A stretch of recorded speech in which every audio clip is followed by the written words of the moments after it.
Once upon a time, there were 4 little rabbits, and their names were Flopsy, Mopsy, Cottontail, and Peter. They lived with their mother in a sandbank underneath the roots of a very big fir tree. "Now, my dears," said old Mrs. Rabbit one morning, "you may go into the fields or down the lane, but don't go into Mr. McGregor's garden. Your father had an accident there. He was put in a pie by Mrs. McGregor. Now, run along, and don't get into mischief. I am going out." Then old Mrs. Rabbit took a basket and her umbrella and went through the woods to the baker's. She bought a loaf of brown bread and 5 currant buns. Flopsy, Mopsy, and Cottontail, who were good little bunnies, went down the lane to gather blackberries. But Peter, who was very naughty, ran straight away to Mr. McGregor's garden and squeezed under the gate. First he ate some lettuces and some French beans, then he ate some radishes, and then, feeling rather sick, he went to look for some parsley. But round the end of a cucumber frame, whom should he meet but Mr. McGregor? Mr. McGregor was on his hands and knees planting out young cabbages, but he jumped up and ran after Peter, waving a rake and calling, "Stop, thief!" Peter was most dreadfully frightened. He rushed all over the garden, for he had forgotten the way back to the gate. He lost one of his shoes among the cabbages and the other shoe amongst the potatoes. After losing them, he ran on 4 legs and went faster, so that I think he might have gotten away altogether if he had not unfortunately ran into a gooseberry net and got caught by the large buttons on his jacket. It was a blue jacket with brass buttons, quite new. Peter gave himself up for lost and shed big tears.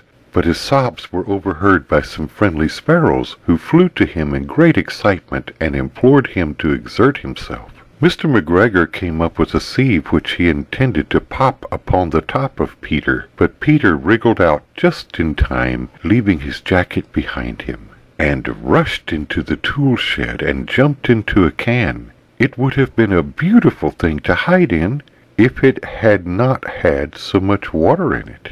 Mr. McGregor was quite sure that Peter was somewhere in the tool shed, perhaps hidden beneath a flower pot. He began to turn them over carefully, looking under each.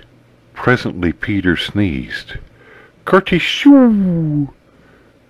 Mr. McGregor was after him in no time, and tried to put his foot upon Peter, who jumped out of a window, upsetting 3 plants. The window was too small for Mr. McGregor, and he was tired of running after Peter. He went back to his work. Peter sat down to rest. He was out of breath and trembling with fright, and he had not the least idea which way to go. Also, he was very damp with sitting in that can. After a time he began to wander about, going lippity-lippity, not very fast, and looking all around. He found a door in a wall, but it was locked, and there was no room for a fat little rabbit to squeeze underneath. An old mouse was running in and out over the stone doorstep, carrying peas and beans to her family in the wood. Peter asked her the way to the gate, but she had such a large pea in her mouth that she could not answer. She only shook her head at him. Peter began to cry. Then he tried to find his way straight across the garden, but he became more and more puzzled. Presently he came to a pond where Mr. McGregor filled his water cans. A white cat was staring at some goldfish. She sat very, very still, but now and then the tip of her tail twitched as if it were alive. Peter thought it best to go away without speaking to her. He had heard about cats from his cousin, little Benjamin Bunny. He went back towards the tool shed. But suddenly, quite close to him, he heard the noise of a hoe. Scritch, scratch, scratch, scritch. Peter scuttered beneath the bushes. But presently, as nothing happened, he came out and climbed upon a wheelbarrow and peeped over. The first thing he saw was Mr. McGregor hoeing onions. His back was turned towards Peter, and beyond him was the gate.